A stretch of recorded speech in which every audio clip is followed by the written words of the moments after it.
మైనారిటీలకు సముచిత స్థానం 4% రిజర్వేషన్లు అమలు చేసిన ఘనత కాంగ్రెస్ పార్టీదే. రిజర్వేషన్లు రద్దు చేయడం మోడీ శాల వల్ల కాదు, రిజర్వేషన్లు అమలు జరిగేలా చూసే బాధ్యత మాదని ముఖ్యమంత్రి రేవంత్ రెడ్డి. ఇక బీఎస్పీకి 2 ఎంపీ సీట్లు, లోక్సభ ఎన్నికల్లో బీఆర్ఎస్ బీఎస్పీ పొత్తు, బీఎస్పీకి హైదరాబాద్ నాగర్ కర్నూలు స్థానాల కేటాయింపు అంటూ ఒక వార్త నిన్న ఆర్ఎస్ ప్రేమ్ కుమార్ గారు ఒక ట్వీట్ చేసిన కల్వకుంట్ల కవిత అరెస్టు దారుణం అనేటువంటి.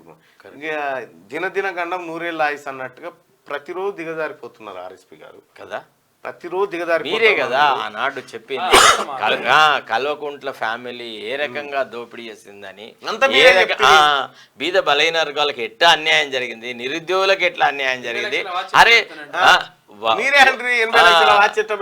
పెడుతుంది అని ప్రశ్నించి మీరు ఇప్పుడు పెట్టకూడదా వాచ్ పెడితే తప్ప ఎట్లా సార్ ఇది? అసలు అవకాశవాదానికి అవధులు లేవు సార్. మీరు ఒకసారి నేను మీ ఇంటికాడ మీ ఆఫీస్లో కూర్చున్నప్పుడు చెప్పిన, బహుశా మీకు గుర్తుందో లేదో, చాలా రోజుల క్రితం ఆర్ఎస్పి అనేటువంటి వ్యక్తిని తెర మీదకి తెచ్చిందే కేసీఆర్ సార్ అని చెప్పిన ఒకసారి, గుర్తుందో లేదో చెప్పిన. అయితే ఆ మాట అప్పుడు ఓపెన్గా చెప్తే చాలా పరిశాన్ అయ్యేదని చెప్తలేము. కరెక్ట్. నా దగ్గరకు బీఎస్పీ లీడర్ వచ్చి చెప్తే నేను వాళ్ళకి చెప్పిన ఇవ జరిగింది గిది గిది గిది అని చెప్తే ఆయన ఏ మాట్లాడుతున్నాం సార్ ఏంది అనుకుంటున్నాం ఆర్ఎస్పీ గారంటే అని అన్నారు.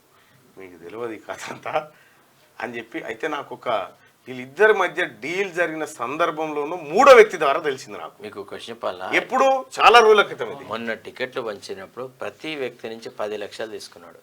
10 లక్షలు ఇవ్వని ఎవ్వడికి టికెట్ ఇవ్వలేదు.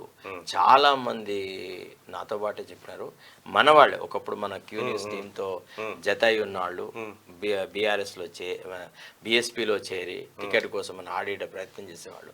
వాళ్ళ పేరు చెప్తే బాగుండదు ఇప్పుడు మనం, ఎందుకంటే మనం ప్రైవేట్గా మనతో చాలామంది చాలా విషయాలు చెప్తారు, మనం ఏదో పెద్ద పుడింగులవని వాళ్ళకి సహాయపడతామని. కాబట్టి వాళ్ళకి మనం సహాయపడుకున్న వాళ్ళకి అన్యాయం చేద్దాం వాళ్ళ పేరు చెప్పం, కానీ 10 లక్షల చొప్పున వసూలు చేసినాడు విన్నారా?